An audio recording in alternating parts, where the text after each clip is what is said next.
অনেকদিন পর নানু বাড়ি গেছি। অনেকদিন পর বলতে প্রায় 1 বছরের কাছাকাছি হয়ে যাচ্ছে। গত বছর ঈদে যাওয়া হয়েছিল, এরপর আর যাওয়া হয়নি। তো শুনতেছি মামা নাকি খালের মধ্যে মাছ দেখতেছে, তো ওটাই দেখতে যাচ্ছিলাম। এখানে খালের মাঝখানে হচ্ছে একটা কাঠের ব্রিজ দিছিল, এই ব্রিজটাতে হাঁটার ট্রাই করতেছি। ছোটবেলায় কিন্তু অনেক ভয় পেতাম, এখনও সামান্য সামান্য ভয় লাগতেছে, তাও ভয়কে জয় করে আমি হেঁটে গেছি, আবার চলেও আসছি।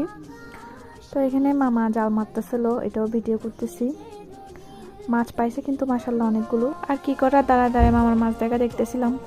দেখেন মাশাল্লাহ অনেকগুলো মাছ পাইছে, কই মাছ, টাকি মাছ, শিং মাছ। এগুলো কিন্তু আবার আমাদের জন্য রান্নাও করা হয়েছিল, বেশ মজারই ছিল। আমার মামি রান্না করছিল হচ্ছে বেলেম্বু দিয়ে। বেলেম্বু দিয়ে কিন্তু ছোট মাছ অনেক মজার। আচ্ছা যাই হোক, খাওয়া দাওয়া শেষ করে চলে গেলাম ঘুরতে ঘুরতে মামার খেতে।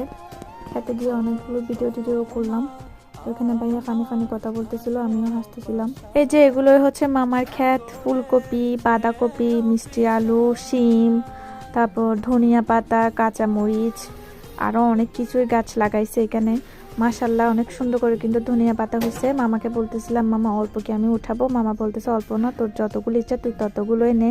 আমিও একদম সস্তায় পেয়ে বস্তা ভরে নিয়ে আসছি। দেখেন মাশাল্লাহ কত সুন্দর লাগতেছে। এরকম টাটকা টাটকা কিন্তু ক্ষেত থেকে যে কোনো কিছু উঠাইতে অনেক আনন্দ লাগে। তো আমি কিন্তু তেমন বেশি উঠাই নাই, পরে মামা উঠাই অনেকগুলো দিছিল, এগুলো বাসায় নিয়ে আসছিলাম। তো এরপর এখানে একটা শাকচোর ধরছি, আপনারা হয়তো অনেকে দেখেই ফেলছেন। এই শাকচোরটাকে নিয়ে অনেক হাসাহাসি করছিলাম।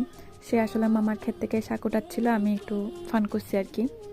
আমি একদম ক্ষেতের মাঝখান থেকে হেঁটে যাচ্ছিলাম, আমি বলছি ভাই আমাকে একটা ভিডিও করিস। তো ওদিক থেকে মামা ডাক দিয়ে বলতেছে যে ওখানে বেগুন চারা আছে, ওগুলো আবার পাড়া দিয়ে দিবি। আমি বলছি না না, আমি দেখে দেখে হাঁটতেছি। তো এবারে কিন্তু নানু বাড়িতে গিয়ে অনেক বেশি মজা করছি, তো সেটাই আপনাদের সাথে শেয়ার করা। আপনাদের সবার কেমন লাগছে অবশ্যই কিন্তু জানাবেন। টাটা।